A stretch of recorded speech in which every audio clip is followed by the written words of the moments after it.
Prairie Road Organic Farm has been instrumental in quite a few activities in the Northern Plains region for many years, helping to get start Northern Plains Sustainable Ag Society, which I work for, and then also helping to start our Farm Breeding Club project.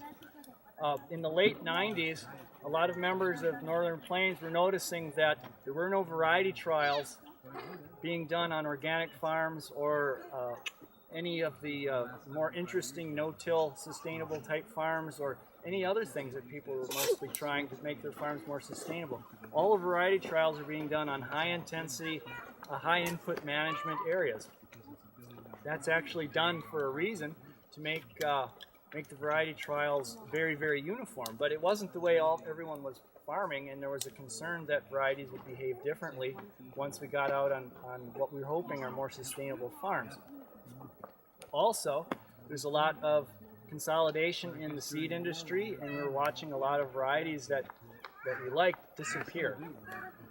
So there's some concern that we need to learn how to maintain the seed sources that are there to make sure we have some seeds. There's some concern to support the public breeders that still remain, to keep them active in providing us with new varieties, and perhaps to get plant breeding back onto the farms and in the gardens where it used to be, to make sure that whenever no one else is helping us out, we'll help out ourselves and do our own plant breeding, which is how all the crops eventually came to us as it is anyway. Farmers pretty much created agriculture over the years. So, FBC got started after a few folks read a book about on-farm breeding called Return to Resistance by Raoul Robinson, all about breeding more disease-resistant crops in different parts of the world, and working with farm breeding clubs to expand what it was that a central breeder could do. Well, folks liked the idea of having a farm breeding club, and we kind of kick-started something. And it's gone in various directions over the years, but the past few years we became quite a bit more organized. We got some grants, hired some folks, including myself, to help with public outreach and organization. And so we've gotten down to business with quite a few crops.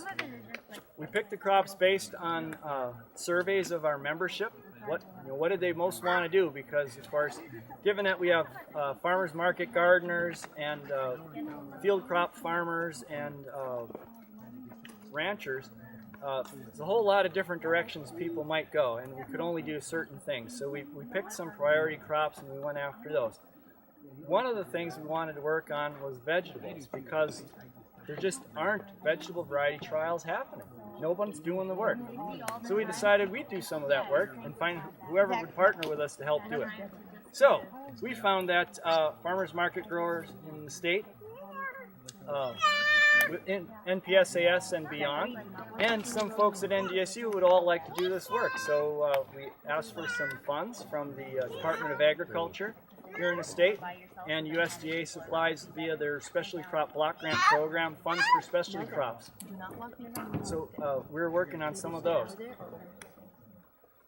What we're doing is looking at 5 species of fruits and vegetables, 4 fruits, tomatoes, peppers, green beans and cucumbers, and then 1 vegetable, the carrots.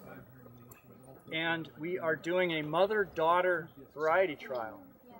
So NDSU is doing our mother site, and they are doing all of the species and doing multiple replications of each set of the varieties. And then our on-farm growers are each taking 2 species and only growing 1 set, 1 replicate, as we call it, of each of the varieties. So what you see before you is one of these daughter trials where we have 1 replicate of carrots and 1 replicate of beans. Now you see the beans are behind this caution tape right now. Some disease is hitting them. We don't want everyone walking through and spreading that. Be careful. But that's a set with the beans. Here's a set with the carrots. Now, there's incredible power in looking at varieties and considering the genetics that are there. Farmers can do a lot for management to help manage their environment a little bit. The climate comes as it is, most of the soil comes as it is, although you can help manage it to keep it as healthy as possible. You can add fertility, you can help manage diseases and insects to some degree. You hope for rain in a timely manner. But beyond that, the next strongest tool you have is genetics. Each of these varieties has a genotype, which is just a term for a specific set of genes. So this variety has different genes than this variety, and so on. Each of these genotypes is that genetic potential, and then it is expressed within whatever environment it lands in.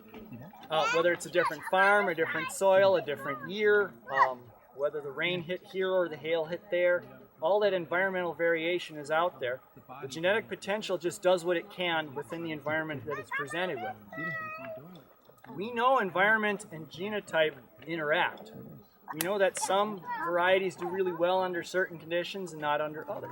Some are very resistant to certain diseases or pests, and some are not. Some are very, very tasty, some are very, very productive, and some others aren't. So what we're trying to do with this mother-daughter trial is to compare the genotypes to see which ones will perform the best under whatever sort of climate and soil and management we might have. So 10 varieties here, 1 replicate, and this is also being repeated on 2 other farms, and then there are 4 replicates at NDSU. So we have a lot of repeats. Why do we do all those repeats? Because sometimes things land on a certain piece of soil and that biases. Maybe that piece of soil is different from this soil. Maybe something came by and a cow flap landed in a certain place last year or 3 years ago and it had more fertility than this spot over here. Well, that makes a bias. And if we don't repeat and have this replication, we can't get beyond that bias, and then we'll get incorrect data that's not real. And we want real data. We want stuff that really tells the difference between those genotypes. The other thing we do besides replication is randomization. So each place where there's a replicate, the varieties are randomly planted in a different order. That's to help make sure that the same one isn't always on the closest to the edge, or always next to a variety that's way taller than it outcompetes it. You want to make sure there's a fair assessment and control for that sort of bias. Basically, we're trying to control all of the things as much as possible and make things uniform. Another thing we're doing is we have these little rows at the ends, and we have a border row there. We plant border around our trial so that the rows on the edge act as if they're still inside, just like this variety here. Because the edge is different. The edge gets more sunshine on that side. And carrots obviously are not shading each other, but if this was a corn trial or something else, there might be a shading issue or something. We don't want that noise in the data. We want things to be fairly compared. So we're trying to make things as uniform as possible. And the Padoles just decided to have land that's really, really uniform. So that helps a lot too.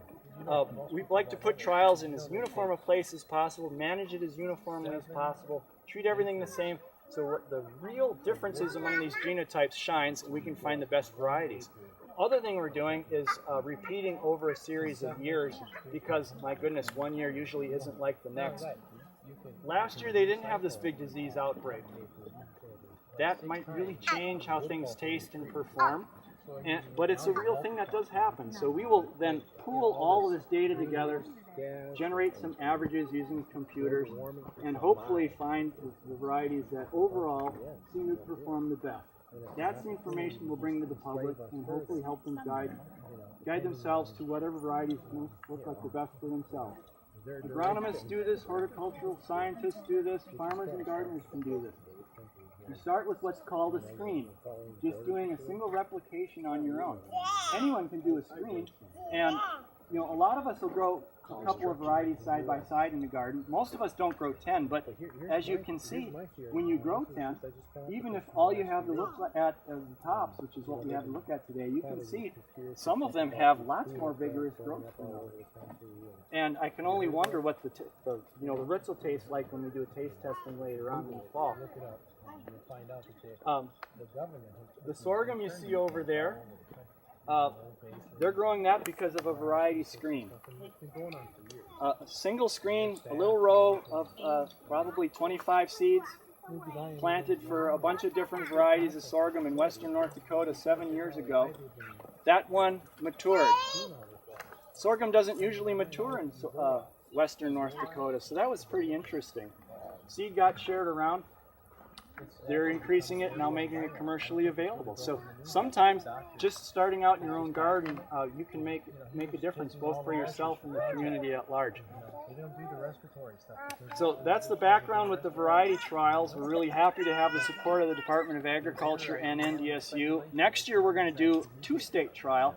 So we'll be collaborating with Montana State, and then we really throw a lot of different environmental variation at all of these crops. So it'll be great fun to see what will happen there.